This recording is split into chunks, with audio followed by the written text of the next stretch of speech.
WBCB and 107.3 FM, W297CL, Levittown.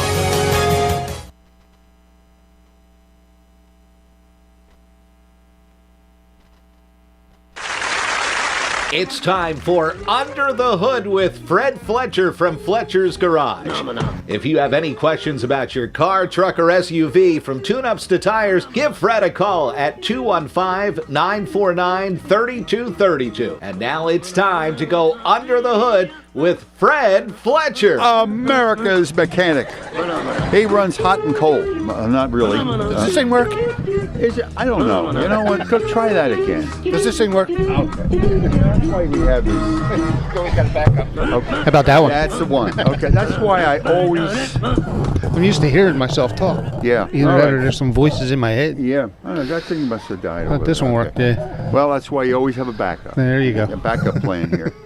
That's right, we do. Well, good morning, everybody. Yeah. All right. Well, it's another thing for you to fix. Yeah.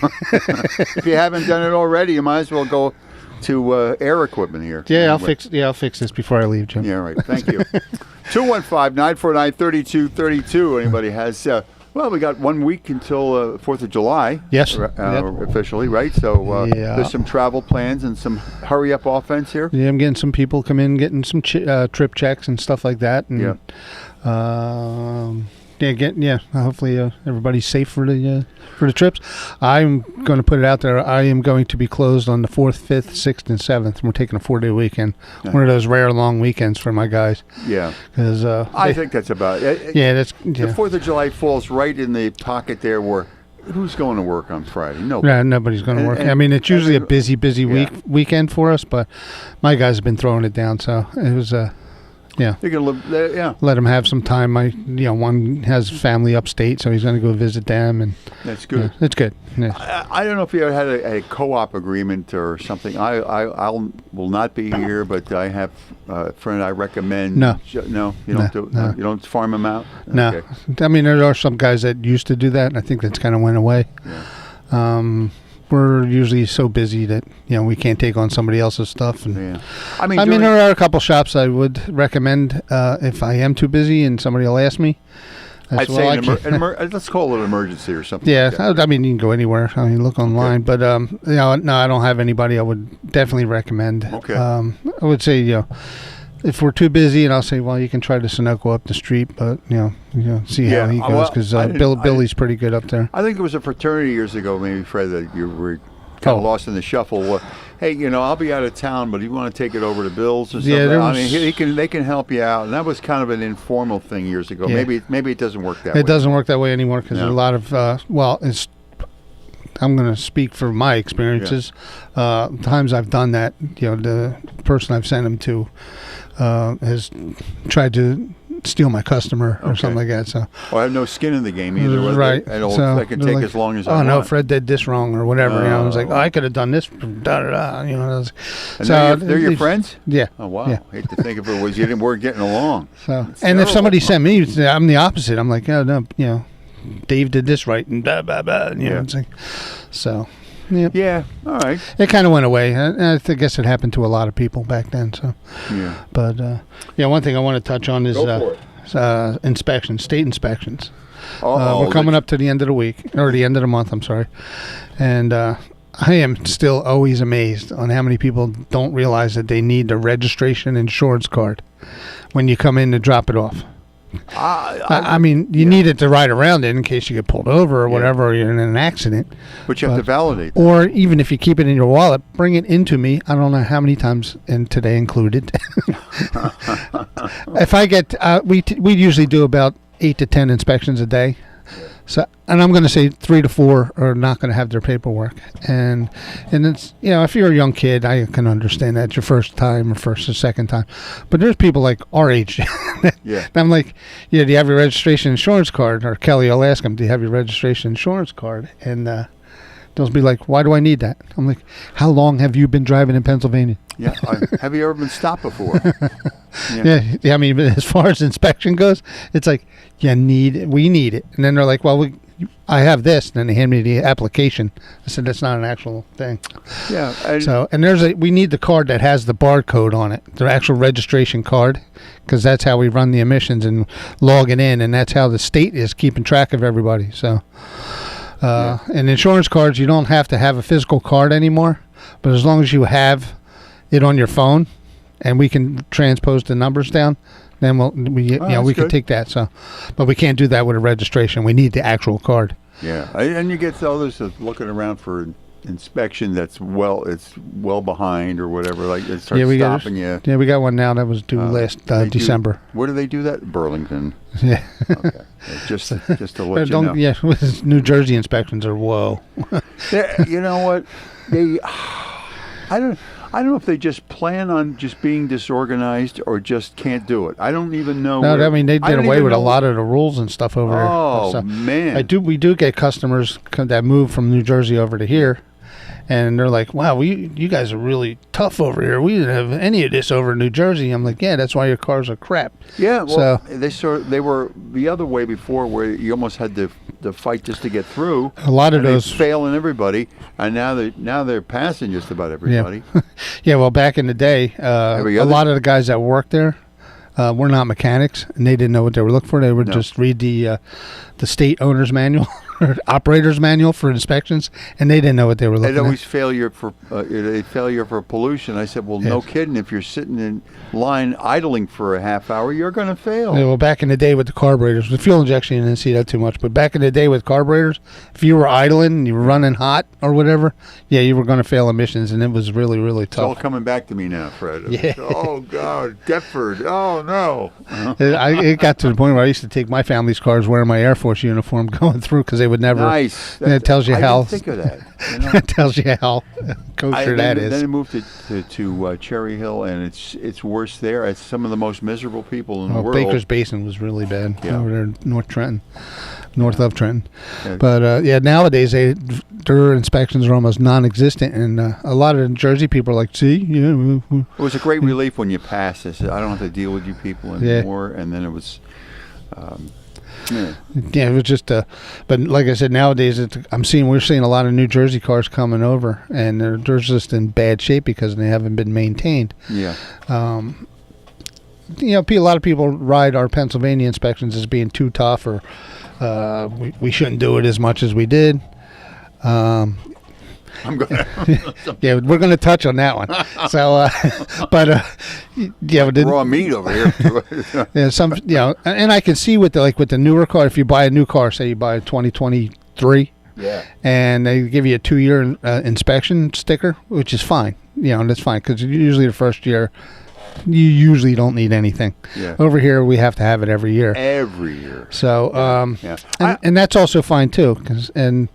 Another thing people realize is they don't realize is New Jersey. They're like, well, ours is free over there. Why are you charging me $80? It's like yours is fixed into your registration fees over there. That's why your registrations are that much more over there. We're private over here. Yeah. So that it might be $230 for your insurance and for your registration in New Jersey. Over here, it might be $180 or $150, and then we have $80. It works out the same. Yeah. I mean, within a few dollars. Separate but equal there. Yeah. Yeah. So a lot of people don't realize that, and they ride us for getting paid for doing what we got to do. So yeah, I think Pennsylvania is a lot fairer than Jersey ever was. It depends on the shop. We straighten out a lot of stuff. When some people say, "I've had it at this shop, and they failed me for this, and this," and I'll pull it in, and they'll say, and now they were being a little unscrupulous or being a little too nitpicky because or they didn't read their licensing manual. I just never liked the part where when you had repairs that they had a list of shops that you had to go to. But maybe your mechanic wasn't on it. Yeah, New Jersey. They used to do that. That's just that was collusion. That's collusion, and nobody can, like you said, nobody can tell you where to take your car. Yeah, I mean, I had a New Jersey State re-inspection station. Yeah, I had to buy the equipment for that. But I still wasn't on the list. But I guess you got to pay to be on the list. It's Jersey. Hey. Yeah. So, but Pennsylvania really does have the best inspection. And as long as the shop is fair like ours, you're going to be okay. Right. Right. We will not sell you something you don't need, or it's got to be a cut and dry. Yeah, if you read some guys interpret the laws and the regulations differently. I read right into the black and white of it. I'm not trying to sell you struts unless it's an actual problem. Some guys will be like, "Oh man, your struts are seeping a little bit of fluid out of the top." And, shocking. It's like Positively shocking. Yeah. So you're going to need shocks and struts, but a lot of that stuff is assembly lube. The fluids on the top of them when they make them, and it's like a grease or silicone, and it's just some guys just ruin it for other people. Sounds like it could be a comedy show. Shocks and Struts, ladies and gentlemen. Good to be with you. It'll be a comedy team. Yeah. He's shocking. I'm Yeah, tires. Tires. Craig on that one. Yeah. Tires are very subjective. Yeah. A lot of guys will say, "Well, you're going to need tires within the next year, so you're going to fail." No, read the law. It's 230 seconds across 2 treads. You're going to fail. 230 seconds tread depth across 2 treads. What if I don't use the car for like a couple of weeks though on vacation? What happens then? Do they extend the time? No, they don't. But hairline cracks. A lot of guys will see that. Some of them are just like from having armor all on them, and they crack. It's just like Carnac says tires wear out. Yeah. And by this time next year. But a lot of guys will just say you're going to need tires. I'll recommend tires once they get below 430 seconds, but I will not fail. I will not fail a car unless it's against regulation. It's against regulation. Yeah. So we follow the letter of the law. And brakes too. A lot of guys will say, "Well, you're going to need brakes in 6 months, so you better do them now." It's like, what are the brake readings? 630 seconds. How is your driving style? These are the questions I ask. I don't know about everybody else.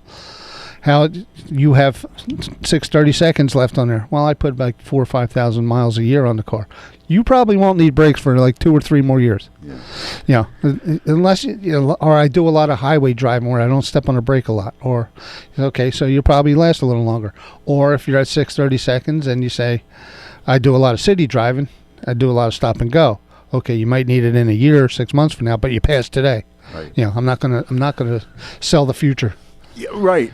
And everybody's got looking for down the road how many months or whatever. But I just think that's what they just learn in school or something. Yeah. So tell them in 9 months that your steering wheel is going to fall off. Right. I can make up anything. Yeah. No, they could, but I won't. If I see something that's questionable but it's still legal, I will advise it, and I'll tell you about maybe how long you got. But I will not say you fail. I will say your Tesla will not be working in 6 months. That's a pretty good bet. You don't even need a crystal ball for that one. It's not going to be working. Look at this one. Yeah, Randall Cobb. Former Packer, now with the Jets, escaped from a blaze along with his wife and sons. Mm-hmm. Survived the house fire. A house fire was started by a Tesla Charger in their garage. Tesla Charger. We hear a lot of that. A lot of houses going up for that, and they're not easy to put out. You can't go squirting them with water. And there's a homeowner saying that there's going to be a haggling on that one. Oh yeah. Whoa. Yeah, they're gonna.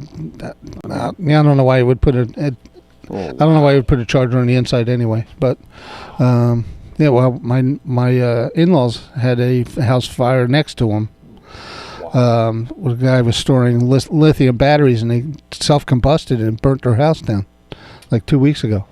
And those are the kind of batteries that are in. I wouldn't say just strictly lithium, but that's the kind of batteries that they are. You just can't walk in and squirt water or stuff on them and put them out. They're not going to go out. Now, somebody knows, if you're a football fan, knows who Randall Cobb is. There, what? Not good for the marketing campaign. No, that's not good. I see. And you hear a lot of them. And Tesla is the charger. It's like the universal charger that everybody's going to. Do you think he'll sit out against the Chargers if they play them? Maybe. No, I don't know. No, he won't play. He won't play for the Chargers. No, that's a superstition. They're definitely not on fire. No, definitely. That's the only Charger's not on fire.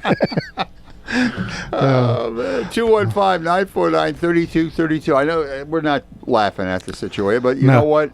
It's an I told you so thing. It's an I told you so, and everybody's can't wait to just throw this stuff on you. Yeah. Without a lot of them are backing off. Without any kind of consumer awareness. I just heard something yesterday that over 50% of the people that have bought EVs over the last 3 years are now going back to gas-powered engines. 50%. So, I mean, that's a lot. I think the number exactly was 54. And I think it's the carryover. Like, just getting tired of you telling us that something that's not true. That's true. They feed you line. And cost more. Yep. Yeah, that costs you more. And you're not saving anything. No. You're not saving the world. No. Unfortunately. If they were going to save the world, but it's not.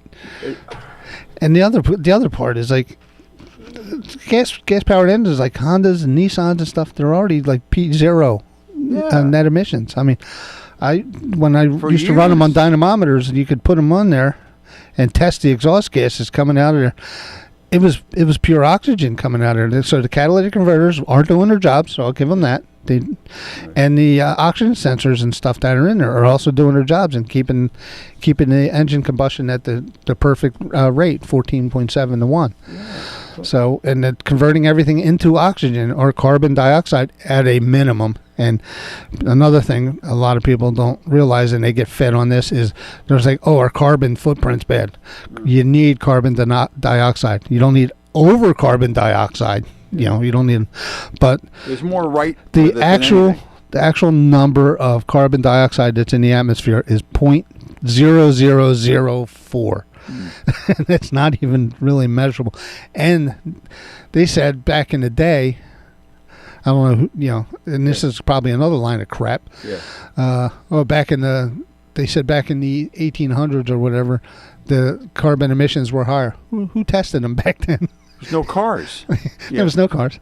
At Henry Ford, I'm going to why I ought to Henry maybe Ford. Factories and stuff, but nobody tested back then. What kind of... It's a revisionist history here? Yeah. It's a little too convenient for me. Just being forced was the biggest thing. If you want to buy an EV, go ahead, buy an EV.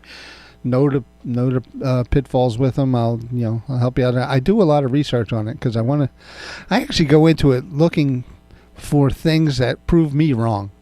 Right. I don't want to sit here and just preach about anti-EVs. I want somebody to tell me I want to read something and tell me I'm wrong. Yeah. And I haven't found it yet. Yeah.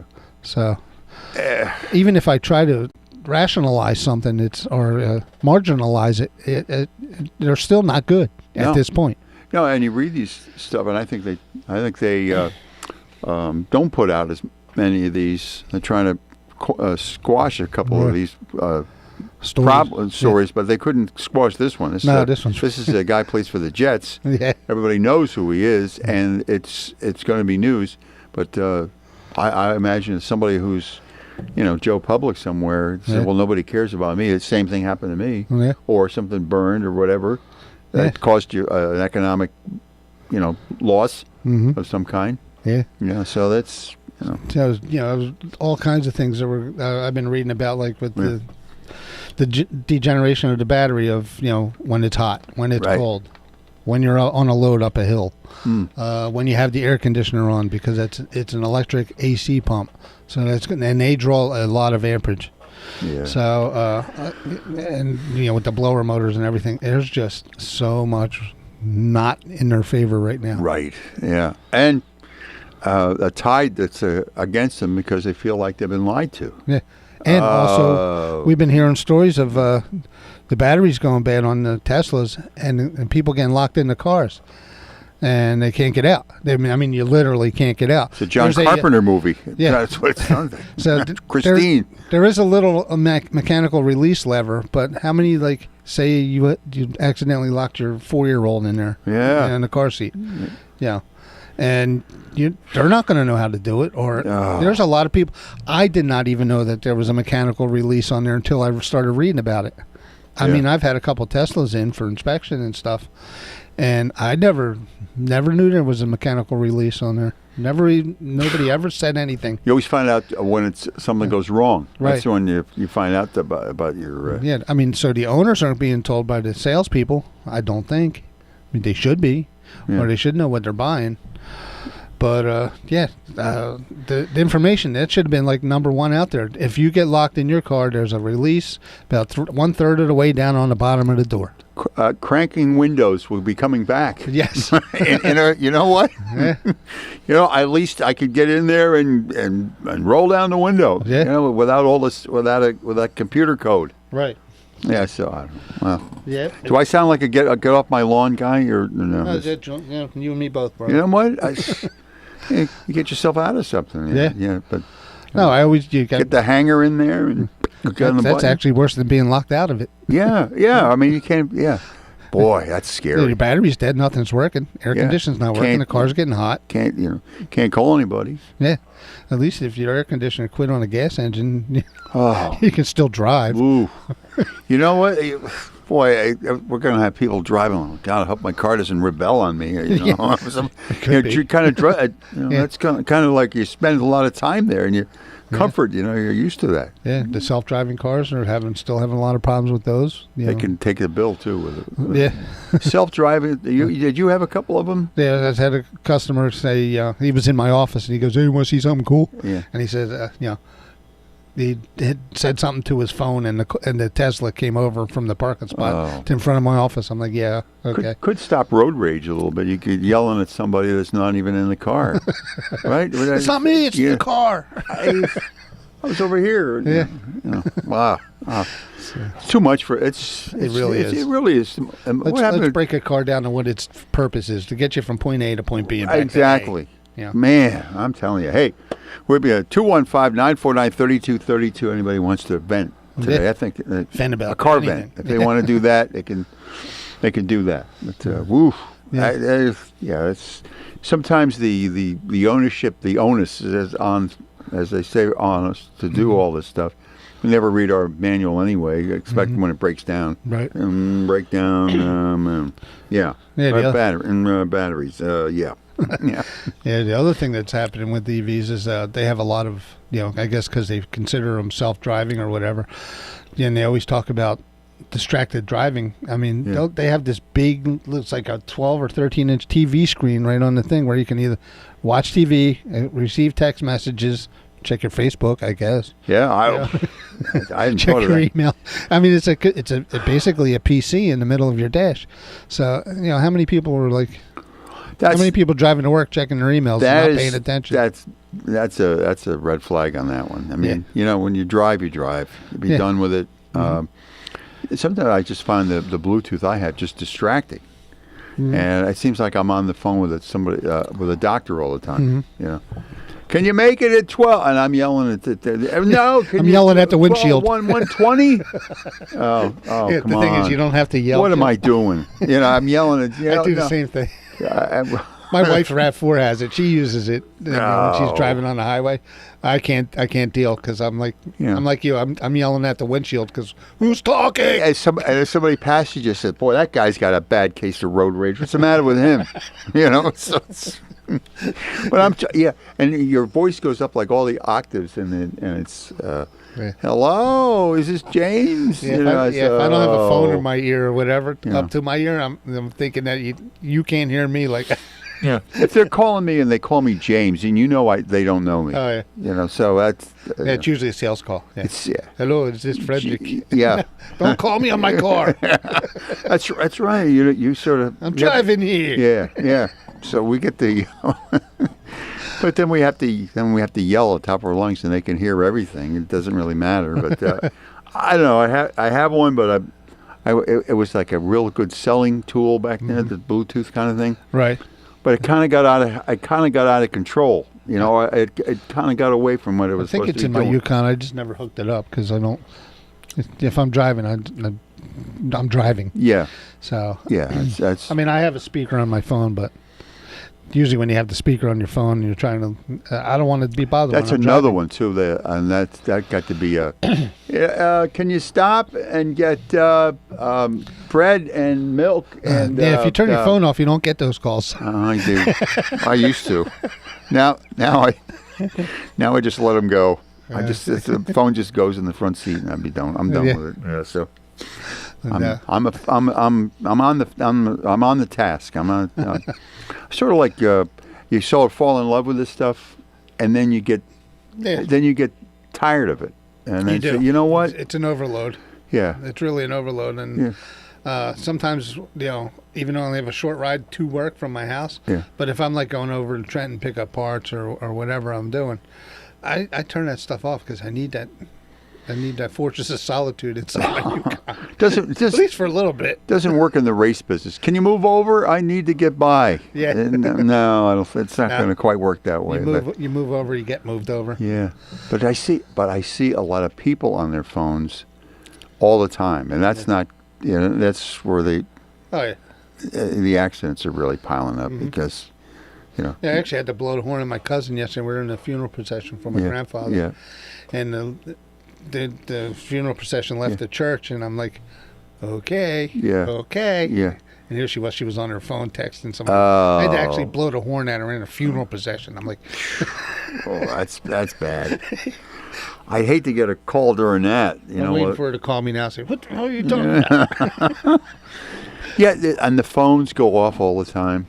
In every place. I mean, I really, when I go home, and that was one of my problems, because I get calls all night. Usually. Well, yeah. Well, I get emails from AAA. I get calls from AAA. I get sales calls. You're America's mechanic. You're on all the time. I'm on the time. Yeah. I mean, some of them are legit, but. James Brown called. A lot of times, really. Well, if he calls, I've got some real problems. Yeah. So. Yeah. He's got the world's best cell phone. That's it. I turn my phone off, after a certain hour because I don't want to hear it go off all night, and maybe that's not the right way to look at it, being I'm in business. But again, I'm going to bed. I will be. There's nothing I'm going to do for you at 1:30 in the morning. No. But some people would think that you were a doctor. Right, or you would be on call 24/7. There are shops that are open 24/7. I'm not one of them. There are. That's right. That used to be on all the time. Yeah, there's only a couple. Where the business, just running the lights would kill any kind of expense. The only one I think of right now that's open 24/7 is Route 1 Dodge.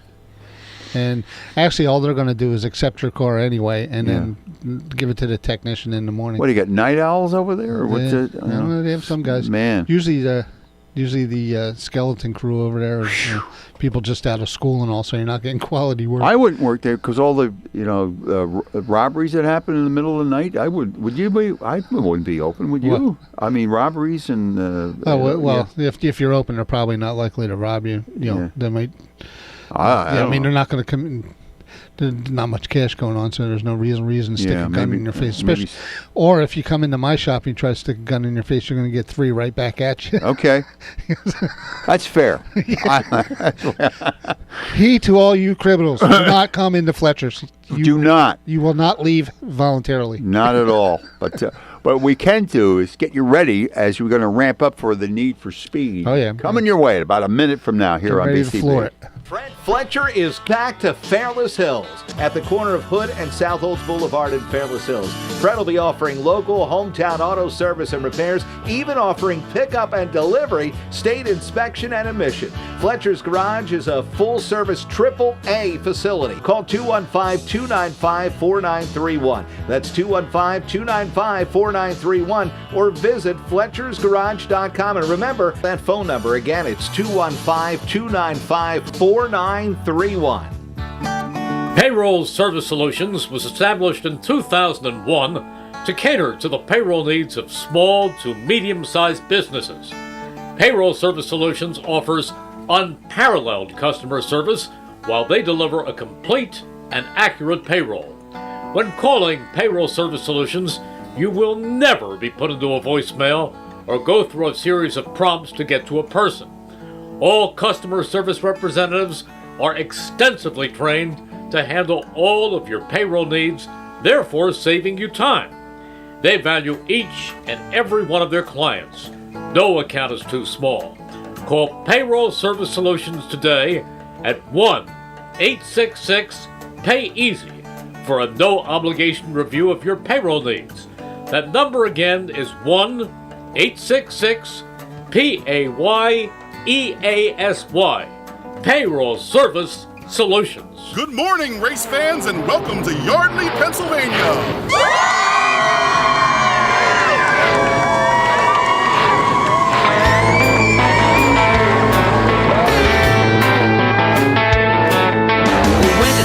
To do a little racing, about 500 miles. My thoughts of embracing. You feel the need And the green for flag wave. speed. There you go. As you got the Dale Earnhardt hat going, and man, that should help you out there. Oh, it does every day. Yes. Whenever I put the Dale Earnhardt hat on. Yeah, somebody would say, "What are you a Babe Ruth fan?" No, it would be. Dale Earnhardt, baby. He's the Babe Ruth of auto racing. There, Yep. no question That's for about sure. that.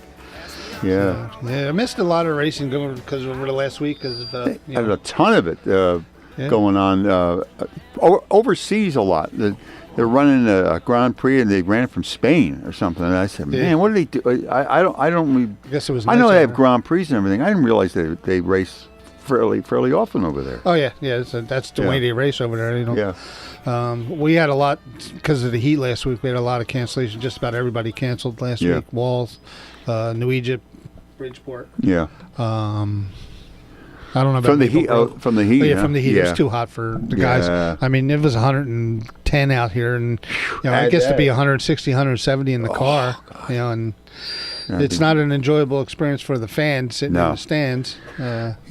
That would be rough. Yeah, and it's hard to get track prep on there because you wet the track down to keep dust down, and it just dries right away. I would think that if it was rain or inclement weather, they would probably close for that because safety reasons. Close for that too. Safety reasons. This one, you don't want people just dropping in the aisles. Right? I mean, especially the drivers with their cars, and it's so hot in those cars. The Gatorade 200 will be running here for the next couple of weeks. Well, that's why NASCAR ran up in New Hampshire last week.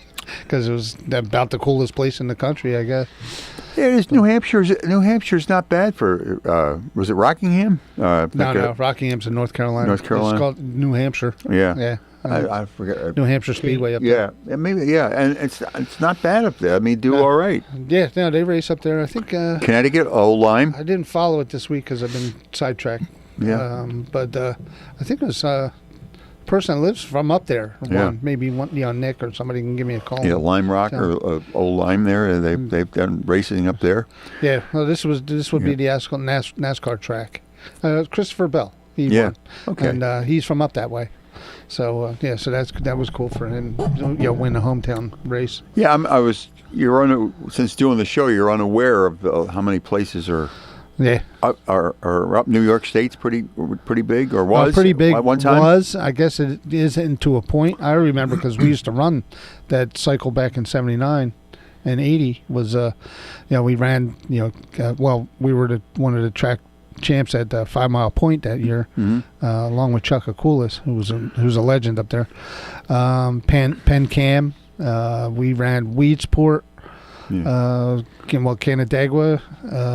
Up around Syracuse and up in Syracuse. Rochester was pretty the big. championship race for dirt track was in Syracuse. It's that's the big one, Syracuse Fairgrounds. I think that's all gone now. But it was pretty. It was big. It was. we did all that. Rolling Wheels. Yeah, we ran all those. Buffalo was pretty good. It was a good racing. There was a lot of tracks around Buffalo. We even ran up in St. Catharines, Ontario. A couple of times. Not bad. Yeah, so it was big up there. I'm not too much. There are some in New England, but we really didn't hit them, so I'm not really overly familiar with those. But New York and Pennsylvania were our hubs around here. Absolutely. New Jersey, New York, Pennsylvania. Yeah, you start with the Poconos on up, right? Yeah, I'm trying to think of some of the. A lot of the drivers are from up that way. And they used to run even. They were like, say they were around Towanda, and some guys would go up to Binghamton where 5 Mile Point is, and then some would run down to Nazareth or Reading. It was kind of like in between everybody. When I worked Flemington. when I worked in a radio station, we used to cover we used to run them because you had the Poconos on one end, you had Dover on the other. Yeah. I mean, you had two big time recognizable venues. And they always, and we always had sponsors for them, and always, it was. I said I never sounded like somebody just tuning the car up in the garage, something or anything. But no, but you would see how it's unfolding, and the announcers would talk about who was first, second, whatever it was, and now it shifted. I mean, it was almost like a heavyweight fight, kind of. Oh, yeah. The way they would describe it. Yeah, if you couldn't get it on TV, radio was the way to go. It was, and we were good people to describe it. And as you're going, sponsorship was heavy for that stuff. I mean, locals we gear up for that kind of stuff. Yeah, oh yeah. All right, let's go. The need for speed, and rolling right along here. Hello there. You're on with Fred. Hey, good morning. Hi. Good morning, Fred, Joe, Earl Krause. Oh, Tim. Yep. We're How you guys doing? Good. Beating the heat. Looking forward to coming down there Saturday. It's gonna be nice and cool at the Jersey Shore on Saturday night. That's what they say. So I will be there. So excellent. Look forward to meeting you in person and enjoying the racing with you. Oh yeah, and it's going to be a good one. The Garden State Classic. Maybe you want to touch on that a little bit because it's one of the big races for the area for the year. Yes, it is. It's the really the most continuous race in New Jersey for modifieds. It had its first event in 1957 at Wall Stadium, and Pete Frazee, who then and now is a track legend at Wall Stadium and also Old Bridge Speedway in New Jersey, as well as Vineland Speedway. Pete Frazee won the very first classic. That's when it was 300 laps. Wow.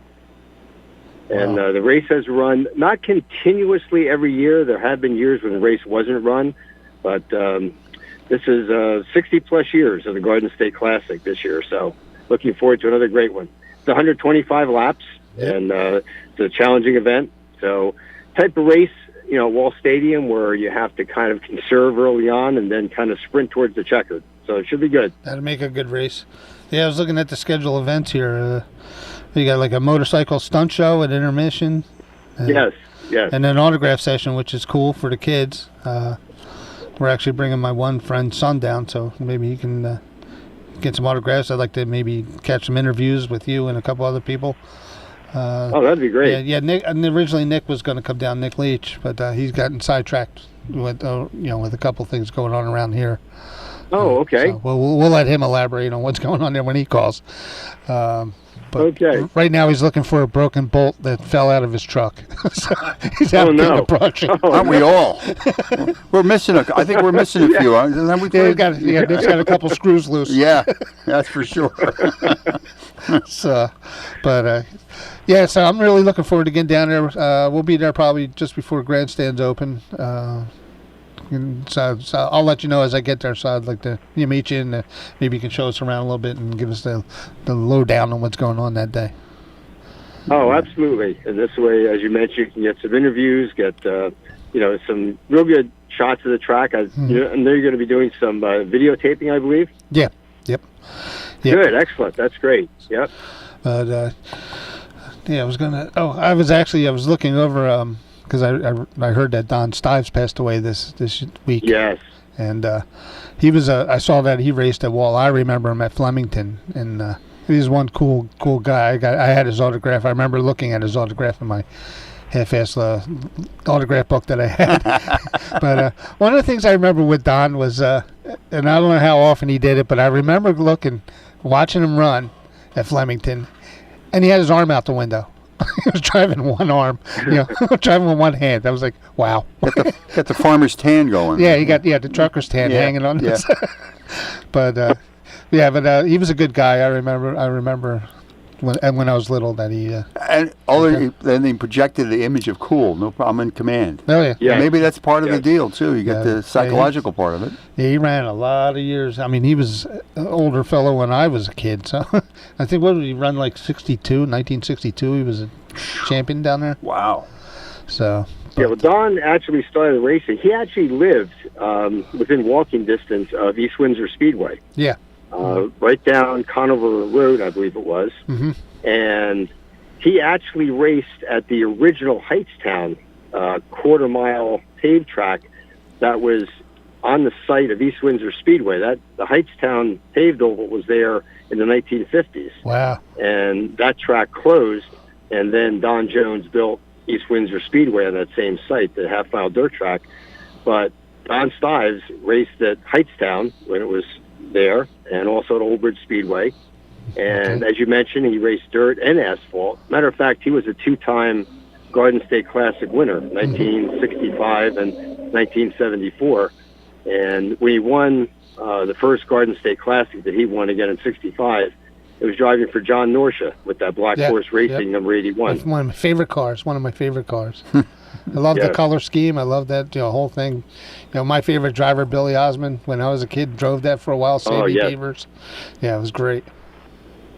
Wow. So, and Don was from that old school too, where he raced, as you mentioned, he raced Flemington and East Windsor. Mm-hmm. I recall him driving there in George Taylor's number 93. Yes. Real nice coupe number 93. Which I see. He raced dirt and asphalt. Yeah, Mrs. Taylor just passed away, but the car was like right around the corner from me up here because they're from Fallsington, and so they used to have it out when we had Fallsington days, and I used to do that, with the Quakers and stuff. We had to do that, and they used to have the car out, and I was like, oh, I remember this, and I remember this car being out there.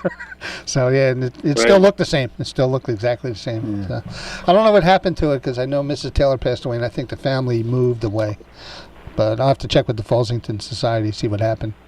It's always interesting. From what I understand, someone, that car did go to a good home. It was restored, as you know, and someone in racing does have that car. Okay.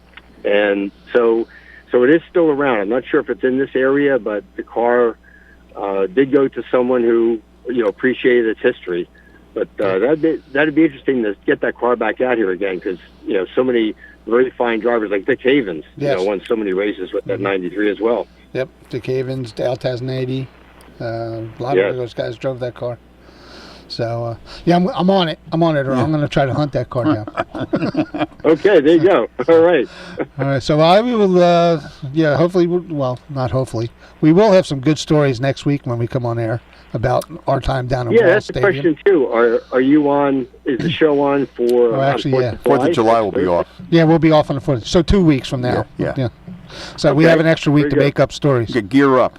Yeah. There you go. There you go. All right. So, So I'm really looking forward to seeing you, and we will be there.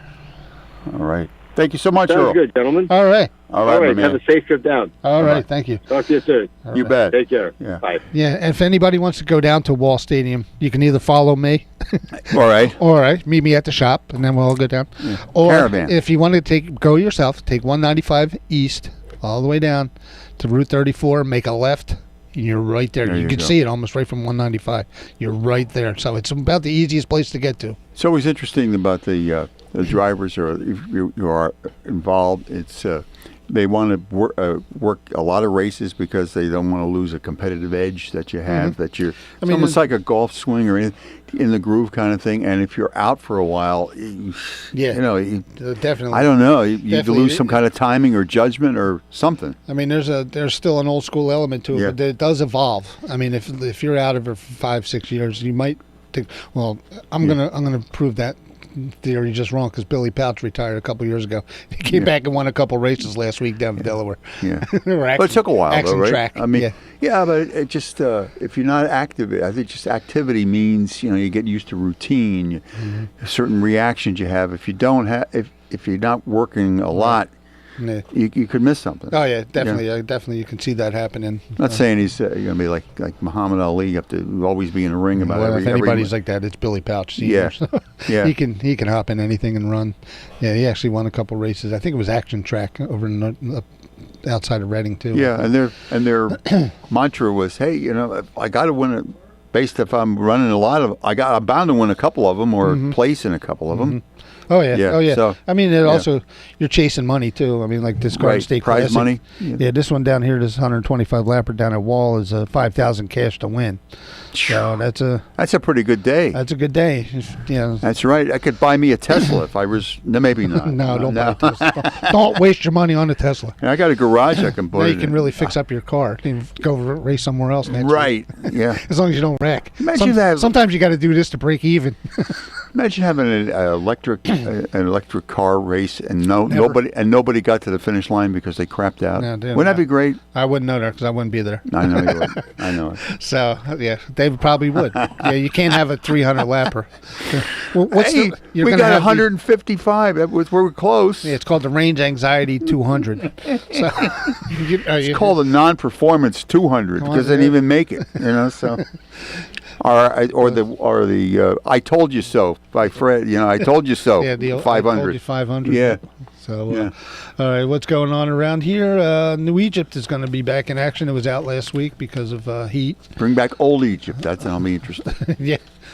There's no race cars in old Egypt. I was there. So. There's no crying in racing.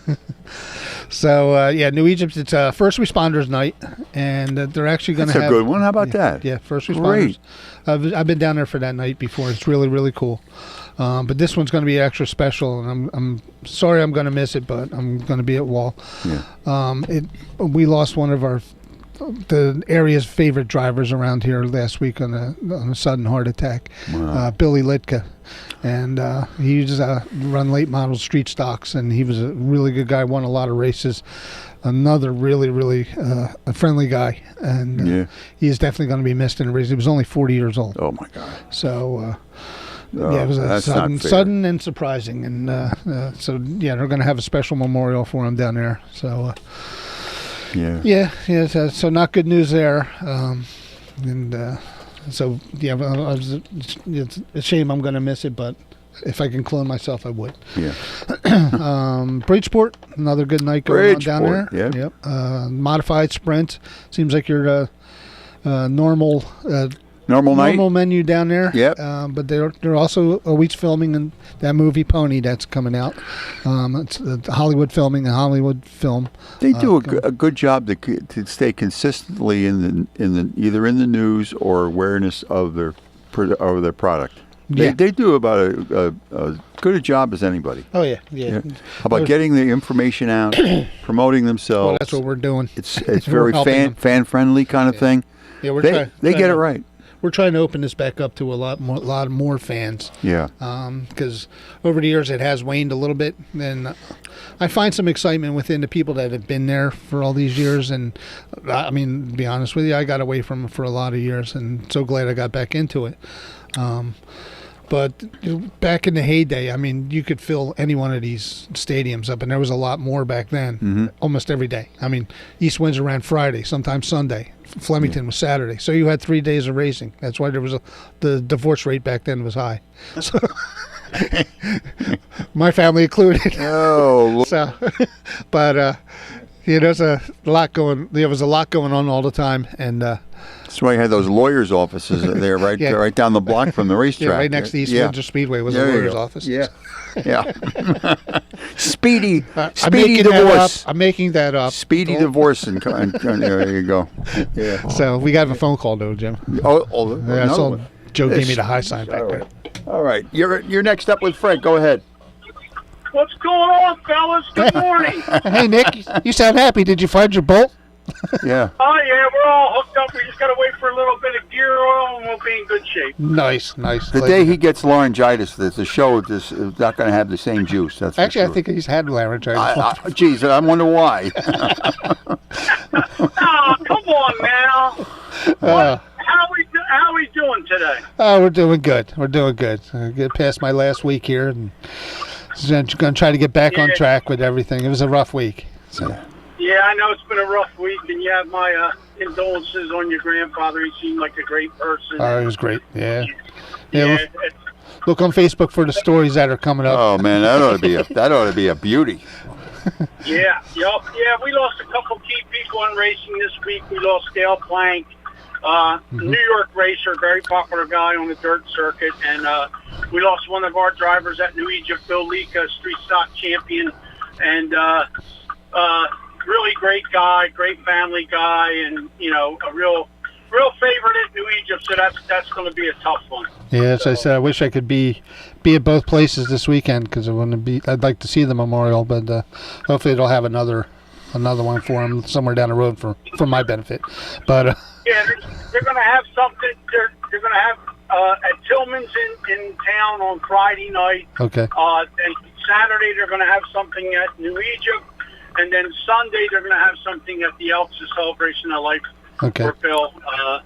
But yeah, I mean, racing's still in full swing. The weather's starting to cool down a little bit. The last few days have been really hot, but other than that, we've been okay. Yeah, I know everybody was shut down last weekend because of the heat. It was really. Yep. So, and I wasn't going out and sitting in that heat. I like the heat, but it was a little too hot. So they made the right call.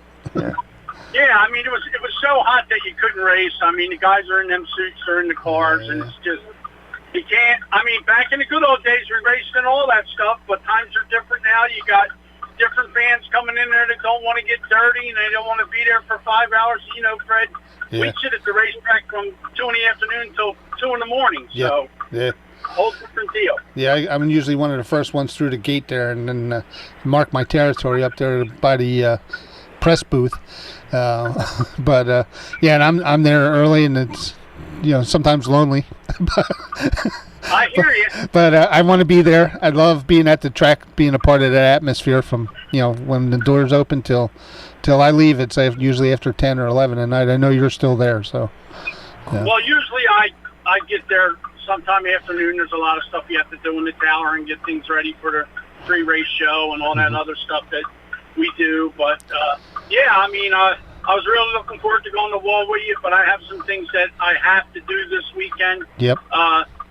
For the Lika family, so we're just going to do that, and then we'll get together. It's not a problem, and we got some other things that we got to do too. So yeah, we're gonna like I said, once I got past this week, now I'm okay enough to we'll get together and we'll sit and do some talking and we have some really good ideas between Nick and I. So this is going to be if we get them together, there's going to be some really massive racing news coming up. I know nothing. I see nothing. Yeah, join the crowd, Jim. Yeah. Don't shoot the messenger. There you go. But I appreciate you guys. You're doing a wonderful job with the show. Jim, you know the deal. Yep. It's strictly business, not personal. You got it. That's right. All right, Nick. Enjoy your day. Stay cool, guys. Yeah, you too. All right, thanks you again go. for the call. All right. No problem. Thank you. Thank you, Bye-bye. Nick. All right, there you go, boy. Yeah, you don't have any problem getting the energy level up. If we do, that's the guy we call. He's the number one announcer in the racing around here. So you can see why, though. A great guy, friendly guy. And everybody loves Nick, and that's great. And he's got the certain sparkle or energy in your voice. I mean, Yeah. Oh, yeah. No, there's nobody like Nick. I can't imagine like Ben Stein doing that. Bueller? Anyone? Bueller? It just wouldn't work. Yeah, no, that's not what's going to work. He comes. It looks like he's amped up all the time. I don't have that. I mean, I get excited about racing, but not like that. him? Yeah, he's got the personality for it, and that's why everybody loves Nick. And we get back. It rubs off, though. It's kind of contagious, though. He gets the fans into it. Feel a little down. All of a sudden, you're on the phone. I just feel better. Well, in between races, sometimes it gets a little lengthy between races. Yeah. And Nick's out there, and he's keeping everybody warming up the crowd. Yep, he's a perfect MC. So yeah, that's right. It's right. Yeah. So and America's MC. That's it. With America's mechanic, ladies and gentlemen. So we're all about America. That's it. And but I mean, with the like the intermissions and stuff, he's always out there, and they're always getting the crowd involved, and right. A lot of the racers and stuff, and interviewing the drivers, and sometimes he goes down in the pits and you don't even see him, and he's down there interviewing people, and it's coming over the speaker. It's just great all day, all night long. Those are the things the stories that you get to. That's the characters of the game kind of thing. That give it life, give it legs, whatever. This happened in '62. I was around in '68 when this happened. The historical or whatever it is, there's a certain kind of nostalgia that goes with it as well. I mean, I've surrounded myself, and then knowing Nick, the way I have for the last year or so. Yeah. He's just a wealth of knowledge and wealth of history, racing history. Another person I sit with once in a while at New Egypt is Mark Yapel, who, fellow Ewing guy, so we have a bond. He raced. He used to race back in the day when my dad was working on cars, and he knows all the people back then. He is like an encyclopedia of racing, and he never misses a week. Yeah, the only place that I couldn't see Nick would be in church.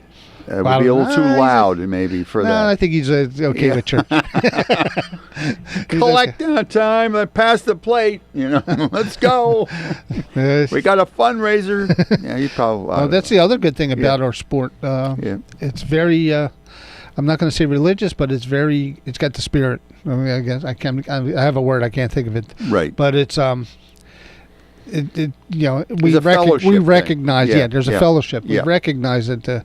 We're in America, and it's an American sport, and we have prayer before the thing, the invocation is what they call it. Dominated by ordinary guys that you would know, or work with, or maybe went to school with. Mm-hmm. There's a lot of friends, but it is. It's got religion into it too, and then not in a bad way or not in a hard way. It's just there. The spirit is there, and the prayers are there for the drivers. Prayers are there for the fans. Guys, there's a serious side of the business because it has an element of danger to it. Yeah. Oh yeah.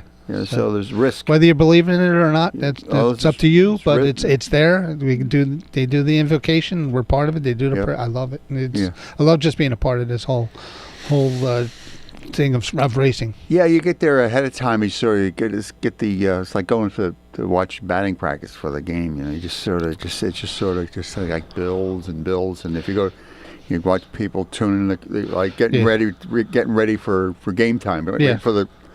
Waiting for the time to go time. Yeah, guess, well, right? a lot of times I'll get my pit pass and then I'll get there and mark my territory. Like walk around, and then I'll go down into the pits and I watch the guys, getting the cars ready, pulling them out of the trailers, getting the tires, whatever. And I'll talk to Johnny Scarpati because we've been friends for 60 years. But I'll stop and talk with those guys, and while they're getting the car ready, a couple of times I helped Johnny when he was in a pinch. Yeah. A lot of you get excited once you get down there and you see it and you hear that first engine rev up. Right. And it's like, all right. Right. And then it's go time. Yeah, and then it's got the hot laps before they start racing. And it's like, oh yeah. So even that's like exciting. Yeah. Even though it's not supposed to, I don't know if it's supposed to be, but it is to me. It's maybe it's just the anticipation of what's coming. Yeah. And maybe you don't know what's coming. Yeah, you get there's always a surprise or two, right? Yeah. Never even heard of this guy 2 weeks ago. Yeah. Sometimes you'll get what they call invaders. Somebody from Massachusetts or somebody coming down. All of a sudden, it's like, whoa, where did he come from? 15. If they're Andy Warhol moment, maybe 15 minutes of fame or something, whatever. Well, I mean, they might be famous up in New England, but they got rained out or whatever, and they come down here. And or the purse is good, and you see him, and I say, "Wow, that guy's a runner." Yeah. So, but get him out of here and everything. No. Yeah, you only see them once or twice a year. Yeah, but it's also the personalities too that drive it. I mean, what the certain kind of quirks they have, the certain kind of things they do, like certain. The resume they've accumulated. Right. That's the interesting part of it. Is the racers. Yeah, the guys have their own. Who's doing it? Yeah. Each one's got their own like racing style and how they get to the front and or how they you try to figure out maybe they have a strategy to hang back to 10th or 15th and then in the last 10 laps or whatever they're on board and they're catching up and they're really making a run. Yeah. So or you got the guys that just get out front and stay out front, which is cool too. Yeah. As we wrap up here, we'll be off next week, right? Yep, off next week. What do we do if we feel the need? We just have to go on my Facebook. You'll give us updates. Yeah. I put out little reels and videos and stuff the races. Yeah, and July 4th, there always was the Coca-Cola, whatever it is. It's usually the All-Star race down in Charlotte. Yeah. Coca-Cola. July 4th is a big race weekend. Yeah. It used to be. Oh, it still is. It still is. Yeah. I mean, you don't see too much formula racing or anything like that right now, but I know NASCAR is going to be big and Yeah. this weekend, on the 4th of July. I mean, One of these days we have to have the John Milner 200 or something I'll like do that, you know? he actually shows up at car shows. I'm going to try to hunt him down too. Yeah, he's Maybe like, he can come out to Hot he's Rod like in Santa. his- you know, That would be a dream come true. I played the Beach Boys yesterday, you know, when the running credits came, and the first thing, you know, when you see Richard Dreyfuss flying away, and all of a sudden what happened, and he killed by a drunk driver. I remember being in the audience, everybody going, "Oh, I mean, yeah, that's the end of that sequel. It's just like, yeah, Man. but I just saw a picture that he was in a car show last week with somebody. So Melvin and Howard. so I'm gonna see if I can get him to show up. That would be awesome if he showed up at Hot Rod Santa. That would be great. Especially with my customer that has the Milner car. Well, we'll see you in 2. All right, see you in 2 weeks. To feel the need for speed, 9:30 here on WBCB.